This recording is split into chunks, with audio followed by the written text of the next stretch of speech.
এর ভিতরে শস্য দানা পরিমাণ শখ সভা সন্দেহ পর্যন্ত নাই। একটু জোরে বলা যাবে না সুবহানাল্লাহ?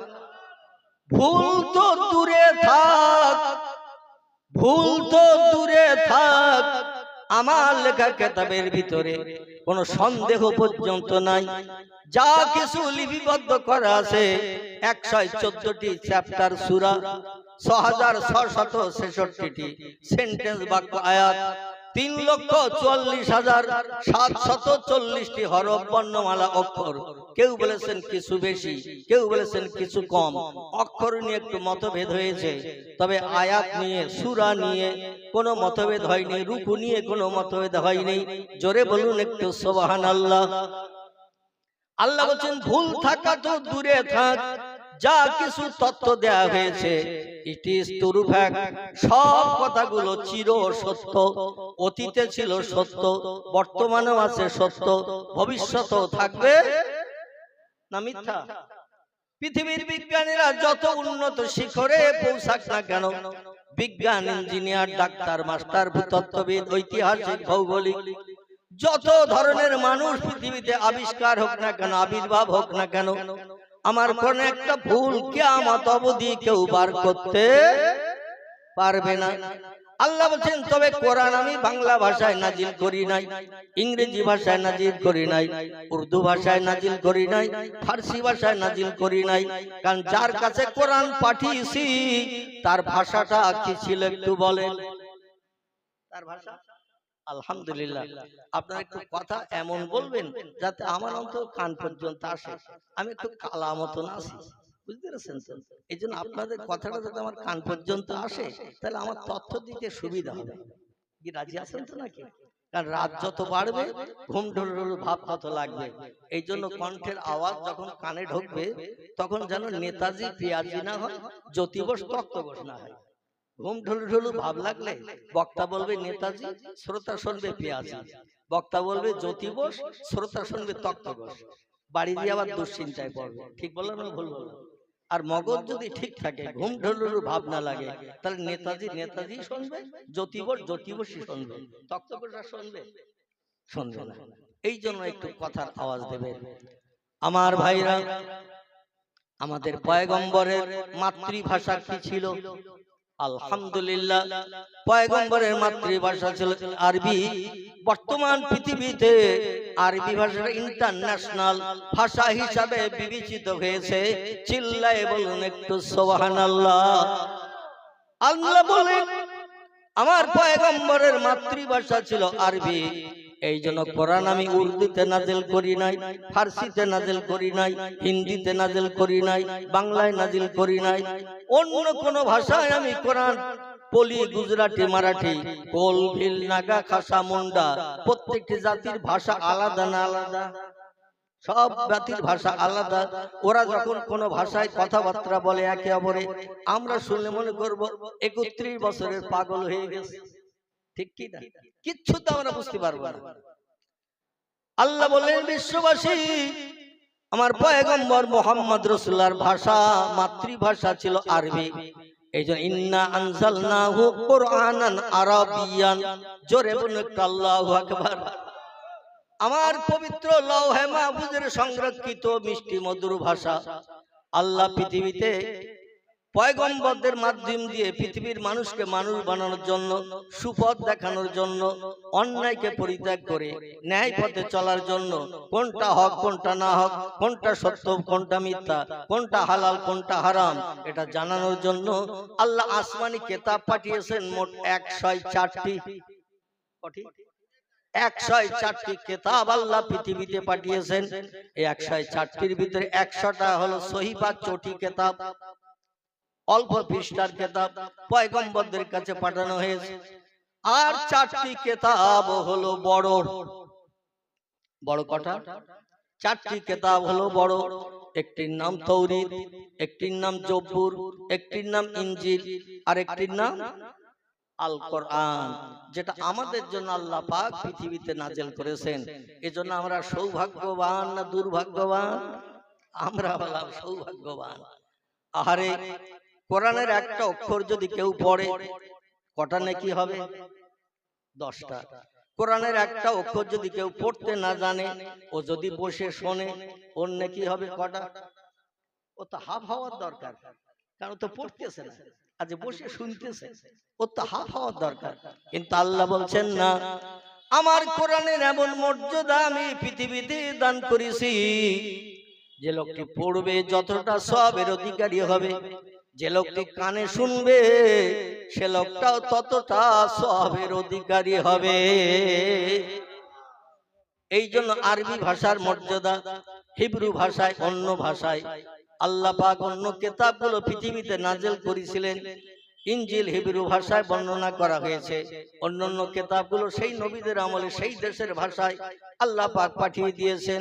কিন্তু পয়গম্বর মুহাম্মদ রাসূলের মাতৃভাষা আরবি ছিল বলে আল্লাহ বললেন, আমি কোরআনকে আমার হাবিব আপনার মাতৃভাষায় আমি পৃথিবীতে পাঠিয়েছি, যাতে লাআল্লাকুম তাআকিলুন। আমার জিবরিল যখন ওহী নিয়ে আমার লাহে মাহফুজের সংরক্ষিত ভাষা নিয়ে যখন আপনার কাছে বর্ণনা করবে, মাতৃভাষায় কোনো কথা বললে বুঝতে কি কোনো অসুবিধা হয়? কথা বলে আমাদের দেশে বাংলা ভাষাভাষী বাঙালি আমরা, ঠিক কিনা?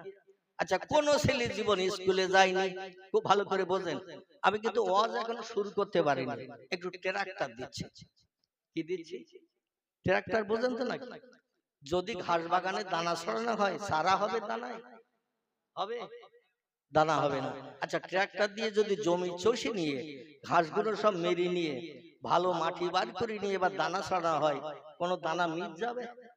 মিট যাবে না।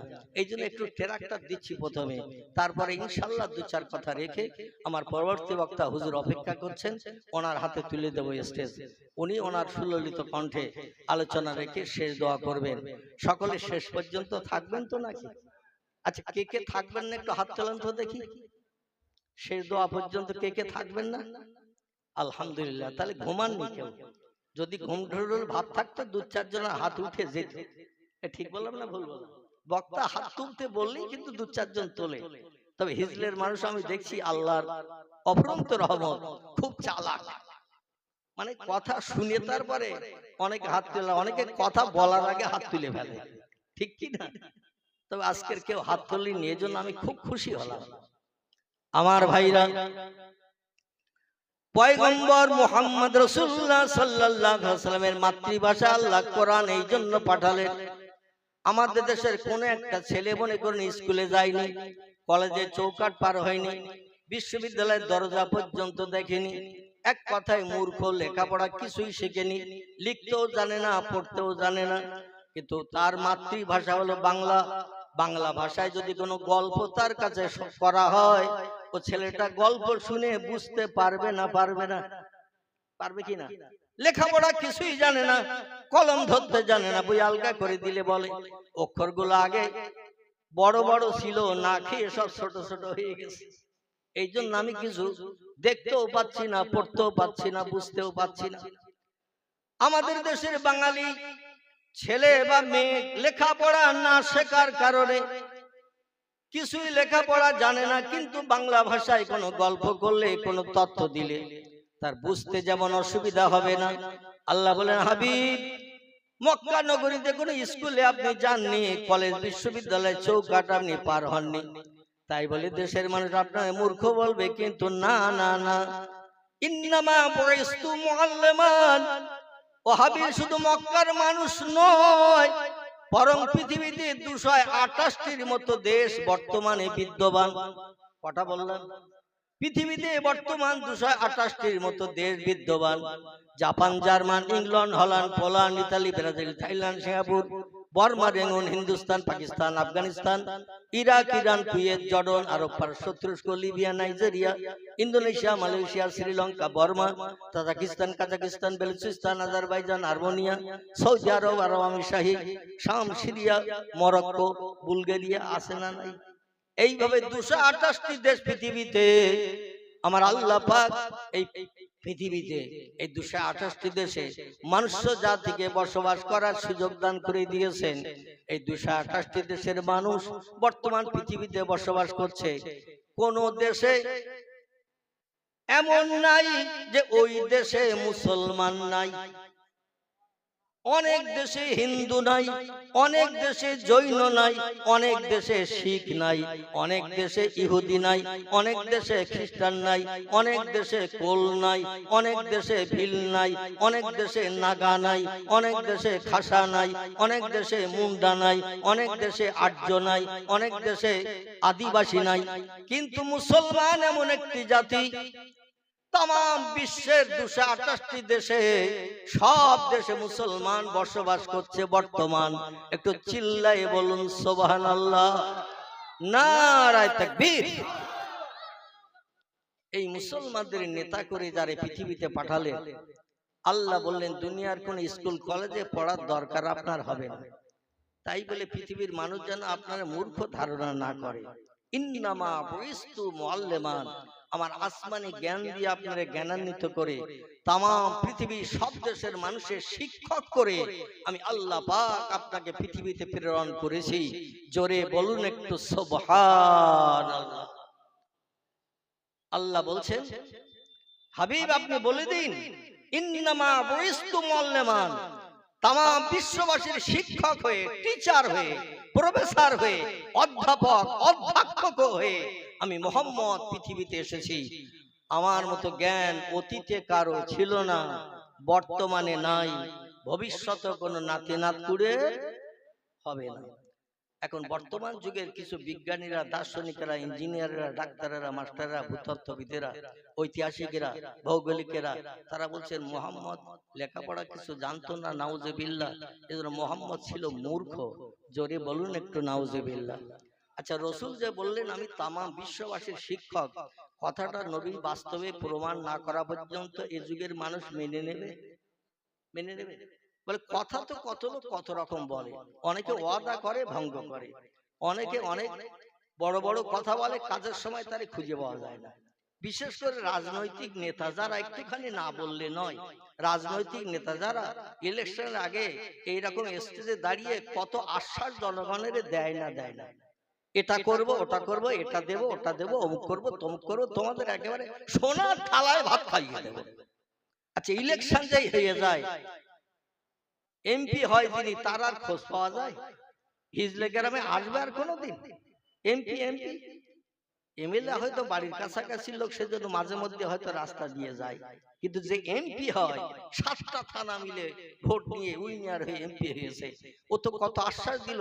ভ্যাবলা হাই স্কুল মাঠে, বসিরহাট বিএসএস মাঠে, এরকম বড় বড় মাঠে আশ্বাস দেয়, তোমাদের এই করবো সেই করবো, আমার একটু ভোট দিয়ে জিতিয়ে দিও। আচ্ছা, বলিয়ে চলে যায়, ভোটে জেতার পরে আর আসে জনগণের কি সুবিধা অসুবিধা দেখার জন্য? কিন্তু রাসূল বলছেন আমি তামাম বিশ্ববাসীর শিক্ষক। কেমন শিক্ষক? মানুষ যদি যাচাই করতে না পারে তাহলে শিক্ষক হিসেবে মানবে? কথা বলে মানবে না। মক্কার মানুষ দেখে বলে, মুহাম্মদ তুমি কেমন আমাদের নেতা সেজেছো? জন্মের আগে তুমি বাপ হারিয়েছো।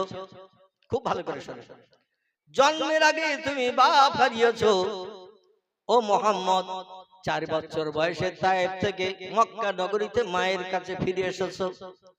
6 বছর কাল অতিবাহিত হতে না হতে মায়ের কোলে, মায়ের স্নেহে 2 বছরের মতো লালিত পালিত হওয়ার পর তুমি তোমার মা জননী আমিনাকেও তুমি হারিয়েছো।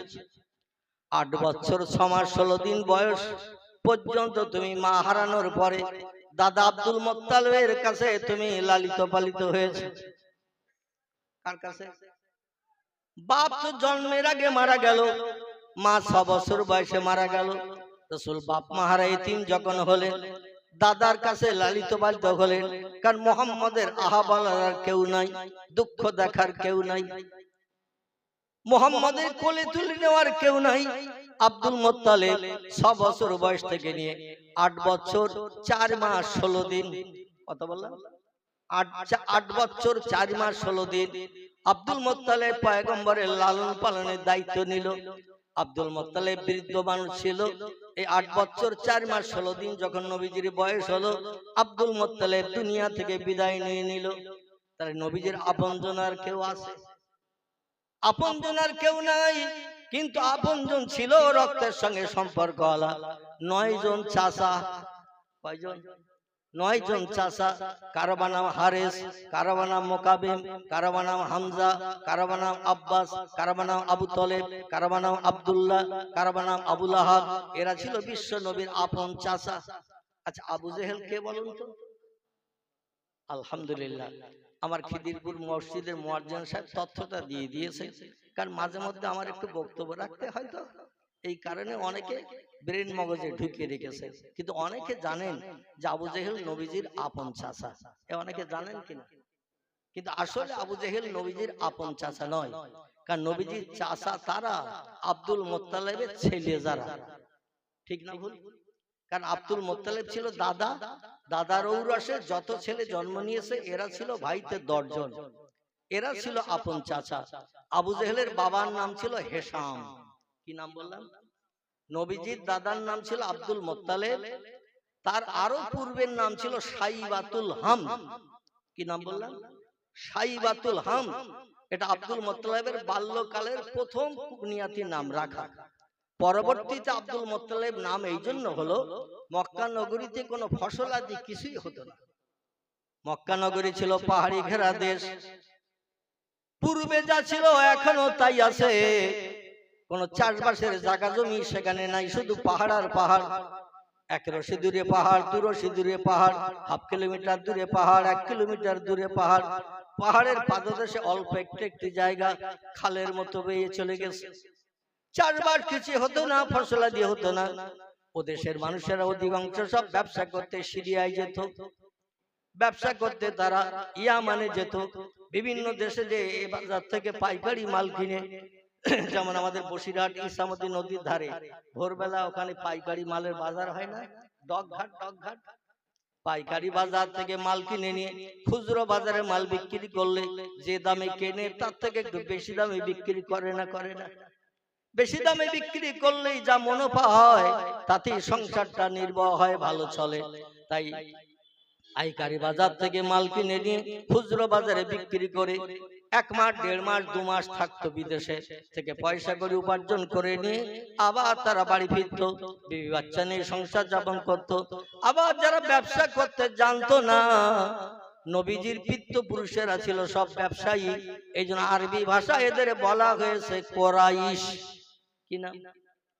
বিশ্ব নবী কোন গোত্রে জন্মগ্রহণ করেছেন?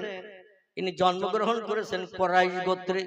কোরাইশ শব্দটা হলো আরবি ভাষা, এর বাংলা অর্থ হলো ব্যবসায়ী, ইংরেজিতে বলা হয় বিজনেসম্যান। অধিকাংশ বিশ্ব নবীর আপনজনেরা এরা ব্যবসা করতে বিদেশে যেত। আবার যারা ব্যবসা করতে জানতো না, তারা উট ভাড়া, বকরি, দুম্বা গুলো মাঠে চড়িয়ে চড়িয়ে, বড় বড় ধনী ব্যক্তিদের উট ভাড়া দুম্বা গুলো চড়িয়ে চড়িয়ে তাদের সন্ধ্যার আগে তাদের ঘরে এনে পৌঁছে দিত। সকালবেলা আবার উট ভাড়া দুম্বা গুলোর গলার দড়ি খুলে দিয়ে দল বেঁধে হাতে ছড়ি নিয়ে ডান্ডা নিয়ে মাঠে ময়দানে খাওয়াতে নিয়ে যেত। আমার ভাইরা, আব্দুল মুত্তালিব গরিব মানুষ ছিলেন পূর্বে, উনি বড় অবস্থা সম্পন্ন ব্যক্তি ছিলেন না। সংসার নির্বাহের জন্য মুত্তালিব বলে একটা লোক ছিল মক্কা নগরীতে, ধনী লোক। কি লোক? মুত্তালিব নামের একটা ধনী লোক ছিল মক্কা নগরীতে। তার উট ভাড়া দুম্বা গুলো চড়ানোর জন্য, যেমন আমাদের দেশে দক্ষিণ 24 পরগনার দিকে অনেকে রাখালগিরি করে না, বাড়িতে 10টা 20টা দেখবেন ভেড়া থাকে, ছাগল থাকে, মহিষ থাকে, আছে না দক্ষিণ 24 দিকে? এইগুলো নিয়ে মাঠে রাখালরা চড়াতে নিয়ে যায়, চড়িয়ে বাড়ি নিয়ে আসে। মক্কা নগরে অধিকাংশ গরিবের সন্তানেরা ধনীদের উট ভাড়া দুম্বা গুলো নিয়ে চড়াতে নিয়ে যেত। লোকটির নাম ছিল মুত্তালিব। এই মুত্তালিবের বাড়ি রাখালগিরি করতে নবীজির দাদা গিয়েছিলেন, এই জন্য তার নামকরণ করা হয়েছিল আব্দুল মুত্তালিব। কি নাম বললাম? তার নামকরণ করা হয়েছিল আব্দুল মুত্তালিব। আরবিতে আব্দুল মানে হলো গোলাম, চাকর, মানদার। আর মুত্তালিব বলে একটা লোক ছিল ধনী মানুষ, তারই গোলামগিরি, চাকরগিরি, মানদারগিরি করত। আর অনেকদিন কারো বাড়ি কাজ করলে দেখবেন সেই লোক তার গোলাম, মানদার, চাকর বলে, এই অমুকের বাড়ির গোলাম, অমুকের বাড়ির চাকর, অমুকের মানদার, একটু শোন, বলে না? এই জন্য তার নামকরণ করা হয়েছিল আব্দুল মোত্তালেব। আব্দুল মানে হলো গোলাম, আর মোত্তালেব ছিল মক্কার একজন ধনী ব্যক্তি। এই ধনী ব্যক্তির গোলাম হিসাবে দেশের মানুষের কাছে পরিচিতি লাভ যখন করলো, নামটাই দেশে প্রচলিত হয়ে গেল নবীজির দাদার নাম আব্দুল মোত্তালিব। কিন্তু তার আসল নাম ছিল কি মনে আছে? তাও হয়নি, একটুখানি আগেই বলেছি, মগজে ভালো ঢোকেনি। আমার ভাইরা, তার নাম ছিল সাইবাতুল হামদ। কি নাম? আরেকবার বলবো, তার নাম ছিল সাইবাতুল হামদ। এটা হলো তার আসল নাম। মনে থাকবে তো নাকি? আলহামদুলিল্লাহ। আমার ভাইরা, যেটা আমি আপনাদের কাছে বলতে চাইছিলাম, আব্দুল মোত্তালেবের 10টি ছেলে ছিল। 10টি ছেলের ভিতরে একটা ছেলে যৌবন বয়সে, বিবাহের মাত্র 6 মাস, মতান্তরে 4 মাস। বর্ণনাকারীরা 2 রকম তথ্য দিয়েছেন, সিরাতে হালাবিয়া, সাউসিয়ার, সিরাতুন নবী, এরকম। আমার সিরাতে ইবনে হিশাম, বিভিন্ন বিশ্ব নবীর জীবনী গ্রন্থ সিরাতের কিতাবে লেখকেরা 2টি তথ্য দিয়েছেন। একটি তথ্যে বলা হয়েছে মুহাম্মদ রাসূলুল্লাহ জন্মের 6 মাস আগে বাবা মারা গিয়েছিল। আবার কোন বর্ণনায় বলা হয়েছে 4 মাস। যাই হোক, আমি যেটা আপনাদের কাছে বলতে চাইছি সেটি হলো এই, বিবাহের পরে 6 মাস সংসার করার পরে আমিনার রেখে আব্দুল মোত্তালিব, এই আব্দুল্লাহ যখন ব্যবসা করতে ভাইদের সঙ্গে সিরিয়ার দেশে গিয়েছিল, যে ব্যবসা করে অনেক টাকা লাভ করে নিয়ে যখন ঘরে ফিরছেন, আমার ভাইরা মদিনা থেকে, মদিনার পূর্ব নাম ছিল ইয়াসরিব। কি নাম? মদিনার পূর্ব নাম ছিল ইয়াসরিব। পয়গম্বর মুহাম্মদ রাসূলুল্লাহ 13 বছর মক্কা নগরীতে দ্বীনের দাওয়াত যখন দিলেন, তখনও ইয়াসরিবের নাম ইয়াসরিব ছিল, মদিনার পূর্ব নামই বহাল ছিল। 13 বছর দ্বীনের দাওয়াত দেওয়ার পর রাসূল যখন মক্কাবাসীদের অত্যাচারে অতিষ্ঠ হয়ে গেলেন, পাথর খেয়ে খেয়ে সারা দেহটা রক্তে লাল হয়ে গেল। বিশ্ব নবীর গায়ে বসন্তের দাগের মতো যখন পাথর খেয়ে খেয়ে ঘাগুলো সেরে গেল, বসন্তের দাগের মতো দাগ হয়ে গেল। আমাদের দেশে মাঝে মধ্যে কিছু আগে, এখান থেকে 2 বছর আগে বা 20 বছর আগে দেখবেন ফাল্গুন চৈত্র মাসে আসলে বসন্ত রোগ হতো না? এখন একটু কম হয়ে গেছে, কিন্তু আগে ফাল্গুন চৈত্র মাস আসলেই কিন্তু বসন্ত রোগ দেখা দিত। আরে বসন্ত রোগ যদি সারা দেহে ওই রস নিয়ে, মানে মোটা মোটা ফুসকুড়ি গলে যাওয়ার পরে দগদগে ঘা হয় না? হয় না? ঘা গুলো সেরে যাওয়ার পরে একটা দাগ থাকে না? থাকে না? অনেকে বলে দাগ নুকিয়ে যাবে পরে ডাবের পানি দিয়ে গোসল করা। এ বলে না? বলে না? ডাবের পানি দিয়ে গোসল করা। পয়গম্বরের গায়ে বসন্ত রোগ হয় নাই, কোন শ্বাস রোগ হয় নাই। আল্লাহ পাক পয়গম্বরকে সারা জীবনে একটা রোগ দিয়েছিলেন, সেটা হলো মৃত্যু রোগ। কি রোগ? মৃত্যু রোগ। মৃত্যু রোগে আক্রান্ত হয়ে পয়গম্বর মুহাম্মদ রাসূলুল্লাহ সফর মাসের 27 তারিখ থেকে নিয়ে রবিউল আউয়াল মাসের 12 তারিখ, কদিন হয়? সফর মাসের 27 থেকে নিয়ে রবিউল আউয়াল মাসের 12 তারিখ গুনলে কদিন হয়? 12 আর ওদিকে 3, 27 আর 3 30। আরবিতে কিন্তু মাস 31 হয় না, 31 হয় না। আরবি মাস 29 হয় আর 30 হয়। খোদার কসম, কিয়ামত পর্যন্ত আরবি মাস 31 কোনদিন হবে না। আর আমাদের দেশে ইংরেজি মাস ফেব্রুয়ারি দেখবেন মাঝে মাঝে 28 হয়, হয় না? 28 হয়। আরবি মাস 28 জীবনে হবে না, 31 হবে না। কারণ চাঁদ উঠলেই নতুন মাস শুরু।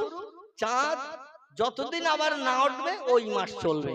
তবে চাঁদ উঠতে 29 কিংবা 30 দিন সময় লাগে। এই জন্য 27 তারিখ থেকে 30 কতদিন হচ্ছে? আল্লাহু আকবার। আমারে ওয়াজ করা মাথায় উঠে যাবে। 27 থেকে 30 কত হলো? এটা 27 ধরবেন না? একটু ভালো করে মগজ ঘোলাতে হবে। 27 তারিখ ধরতে হবে। 27 থেকে 30 তাহলে কতদিন হলো? 4 দিন। আর ওদিকে রবিউল আউয়ালের 12, তাহলে কত হলো? এই 16। এই 16 দিনের মতো পয়গম্বর অসুস্থ হয়েছিলেন। মাঝে মাঝে বেহুশ হয়ে যাচ্ছিলেন, চোখ দুটো লাল টকটকে হয়ে গিয়েছিল, পয়গম্বরের কপালগুলো ঘেমে ঘেমে ঝরে ঝরে পড়তো। মায়েশাতুল হুমায়রা বলছেন, আল্লাহে লা শাক্কা ফিহে, আমি সেই খোদার কসম খেয়ে বলছি, আমার পয়গম্বর মৃত্যু যন্ত্রণায় আমার উরুর উপরে মাথা দিয়ে শুয়ে রয়েছে। জোরে বলুন সুবহান। নবীজির স্ত্রী ছিল সে সময় 9 জন। কজন? আচ্ছা, অসুবিধা হচ্ছে না তো? নবীজির স্ত্রী ছিল সে সময় 9 জন। পয়গম্বরের জীবনের উপরে আর কোন ওয়াজ কি উত্তম আছে? কথা বলেন। পয়গম্বরের জীবন ইতিহাসের উপরে আর কোন ওয়াজ কি উত্তম ভালো আছে?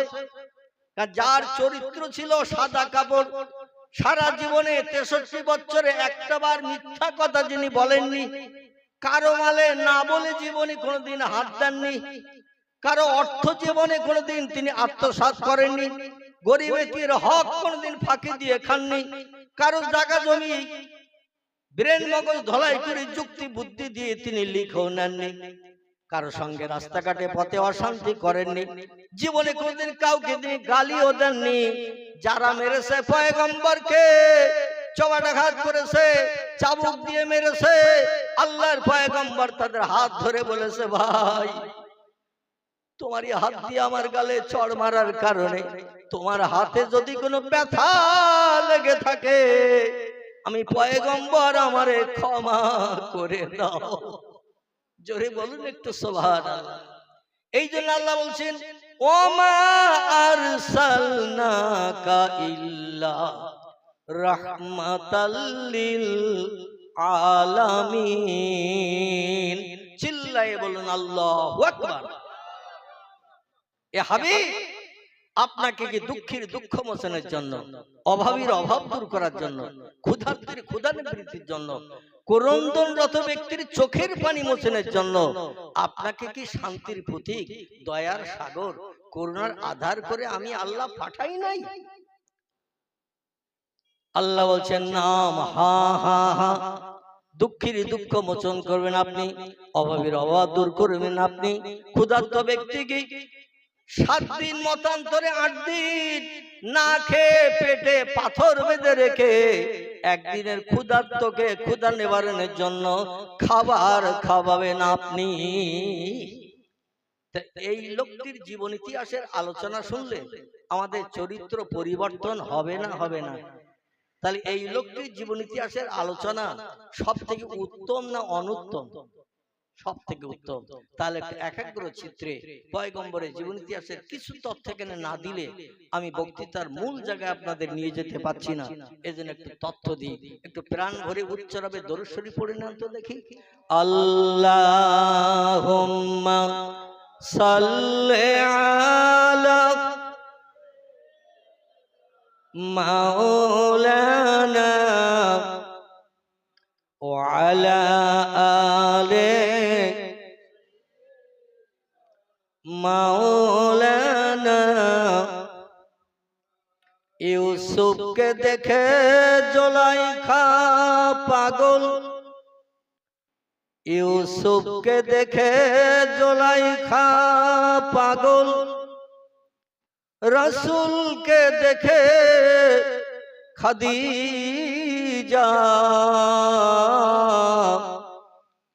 সেই আশিকে মুসলিম পাগল, দরুদ পড়ো মুস্তাফা। আল্লাহুম্মা সাল্লি আলা মাওলানা ওয়া আলা আলি সাইয়্যিদিনা। কাজ করিতে গেলেন নবী, কাজ করিতে গেলেন নবী, মা খাদিজার বাসায়, রাসূল প্রেমে মুগ্ধা হলেন, পরকালের আশায়। আল্লাহুম্মা সাল্লি আলা মাওলানা ওয়া আলা আলি মাওলানা। যেখানে তাস খেলা হয়, চারজন মিলে চার কোনায় বসে তাস খেলা করে, ওরা কবার দরুদ শরীফ পড়ে খেলা শুরু করে? কথা বলতে হবে একবার। আচ্ছা, যেখানে ক্যারাম বোর্ড খেলা হয়, ঘোড়ার মতো দাঁড়িয়ে দাঁড়িয়ে শুধু গুটিতে অ্যাকশন করে, করে না করে না? দাঁড়িয়ে দাঁড়িয়ে ক্যারাম বোর্ড খেলতে হয় না বসে বসে? ঘোড়া যেমন দাঁড়িয়ে খায়, দাঁড়িয়ে ঘুমায়, দাঁড়িয়ে পেশাব, দাঁড়িয়ে পায়খানা, এটা হলো ঘোড়ার আজন্মকালের ট্রেনিং। ওরা ঘুমোয় তাও দাঁড়িয়ে দাঁড়িয়ে, ওরা পেশাব করে দাঁড়িয়ে, পায়খানা করে দাঁড়িয়ে, খায় দাঁড়িয়ে। এক ধরনের খেলা বেরিয়েছে, তার নাম ক্যারাম খেলা। খেলা ক্যারাম বোর্ড। ও দেখবেন ওই রকম ঘোড়ার মতো দাঁড়িয়ে দাঁড়িয়ে ঘন্টার পর ঘন্টা শুধু অ্যাকশন করতেছে, এধারে গুটি ওধারে, ওধারে গুটি এধারে। আচ্ছা, ওই ক্যারাম বোর্ড খেলার সময় বা মাস পজিশনে কেউ হেরিটেজে যাচ্ছে তো তিনবার দরুদ শরীফ পড়ি নাই না তো নাকি? আচ্ছা, ফুটবল খেলা হয়, যেখানে খেলোয়াড়রা খেলা করে 11 জন করে 22 জন কিংবা 9 জন করে 18 জন, আর দর্শক চতুর্দিকে দাঁড়িয়ে থাকে। এরা খেলোয়াড় এবং দর্শক, ওরা কবার দরুদ শরীফ পড়ি? প্রথম বলে লাথি মারে সেন্টার ফরওয়ার্ডে, একবার ওরা। তাহলে দরুদ শরীফ পড়া কোনো জায়গায় হয় না। ভিডিও হয়, যাত্রা হয়, সার্কাসে যায়, সেখানেও কি দরুদ শরীফ পড়া যায়? পড়ার সুযোগ হয়? কোন খেলোয়াড় কি বলে বা সার্কাসে যারা খেলা দেখায় যে আপনার 3 বার দরুদ শরীফ পড়ে নেন, তারপর আমি বার খেলা দেখাবো?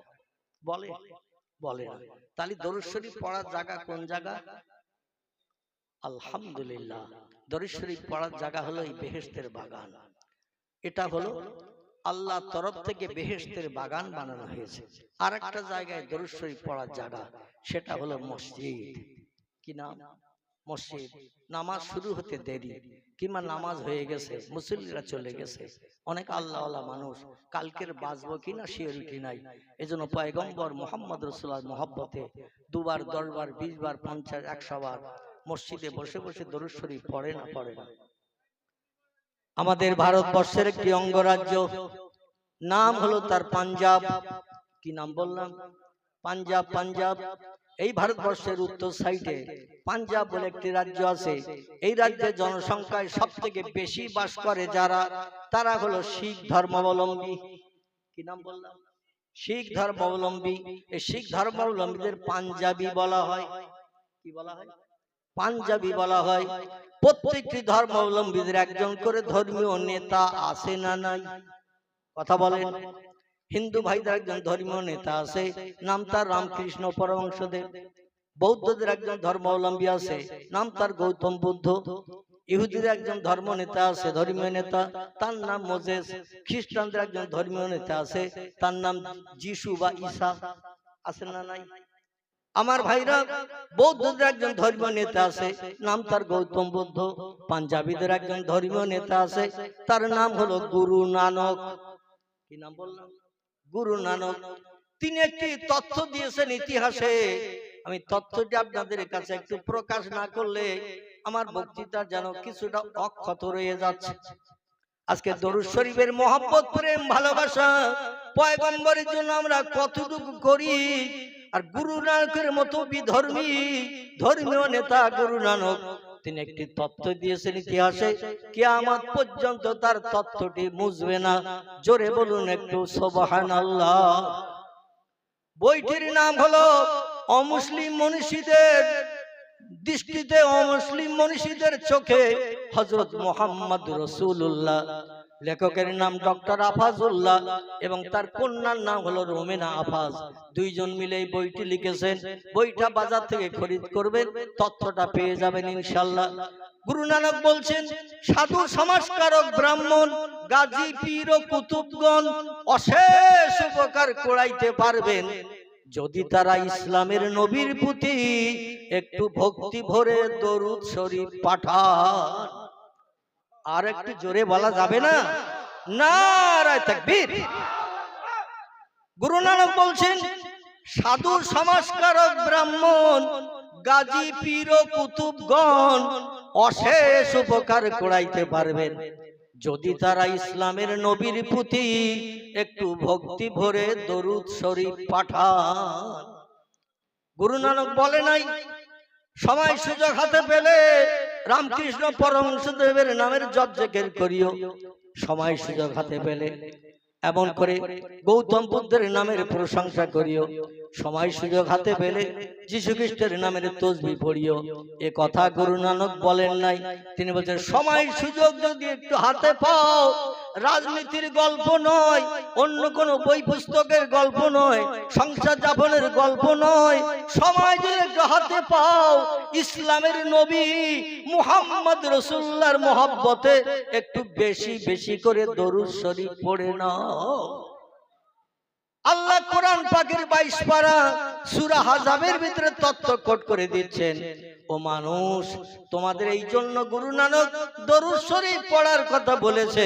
আমার কোরআন ফলো করে আমার কোরআনের তথ্য জেনে আল্লাহ বলছেন ইন্নাল্লাহ, নিশ্চয় আমি আল্লাহ পাক, ও মালায়েকাতাহু, আমি আল্লাহ শুধু একা নই, আমার ফেরেশতা মণ্ডলীরা যারা খায় না, ঘুমায় না, পেশাব করে না, পায়খানা করে না, বিবি বাচ্চা নিয়ে কোনো আনন্দ ফুর্তি করে না, ব্যবসা করে না, চাষবাস করে না, 24 ঘন্টা যারা আমার নামের জপ জিকির করে, তারাও আমার দরুদ শরীফ পড়া দেখে ইউসাল্লুনা আলান নবী, আমার আখির জামানার পয়গম্বর মুহাম্মদ রাসূলুল্লাহর মহব্বত, প্রেম, ভালোবাসা রক্ষার্থে যারে না বানালে তাম পৃথিবীর কিছুই বানাতাম না।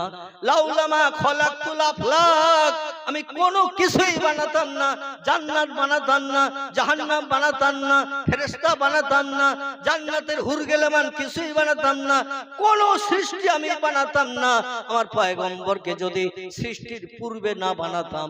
জোরে বলুন একটু সুবহানাল্লাহ। সেই মুহাম্মদ রাসূলুল্লাহর সর্বপ্রথম সৃষ্টির পূর্বে বানানোর কারণে আমি তার এত ভালোবাসি, এত মহব্বত করি, এত ভক্তি আমি তারে করি। ইউসাল্লুনা আলান নবী, আমি আল্লাহ পাক সেই নবীর মহব্বতে দৈনন্দিন দরুদ শরীফ পাঠ করি।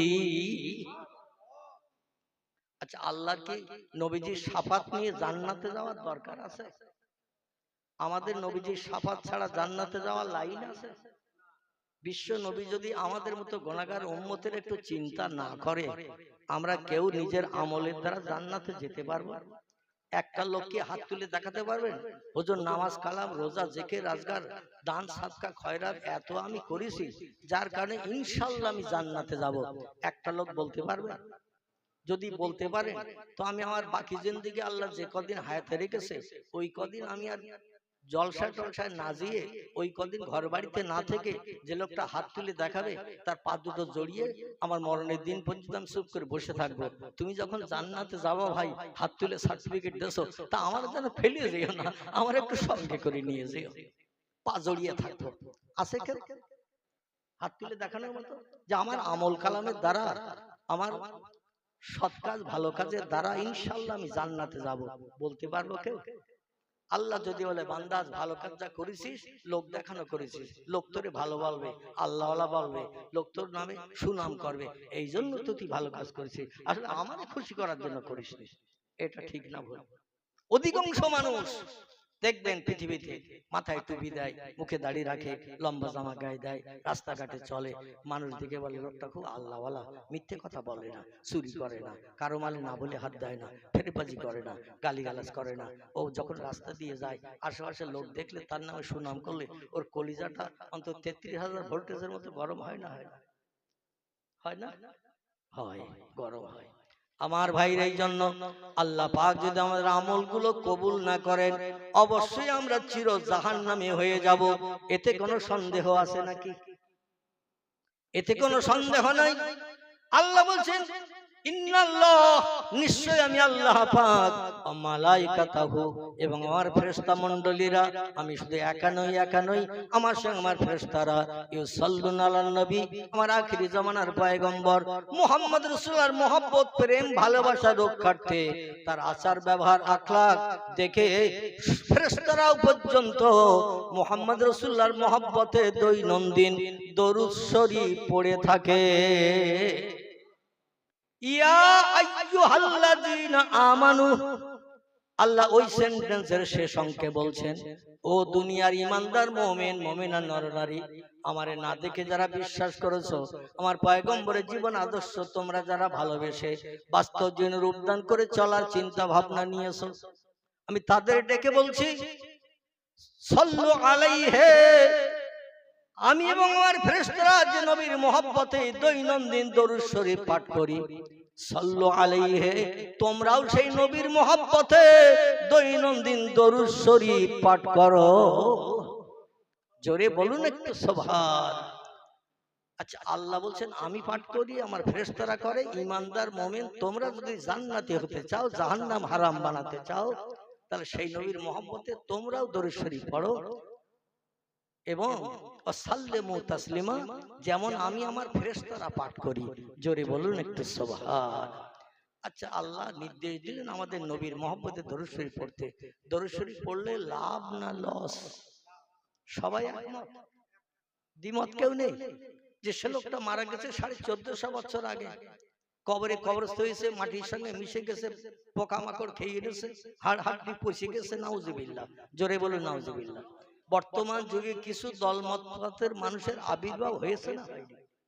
কিছু দলমত পথের আবির্ভাব পূর্বে ছিল না, কিছুদিন ধরে কিছু দলমত পথের আবির্ভাব হয়েছে।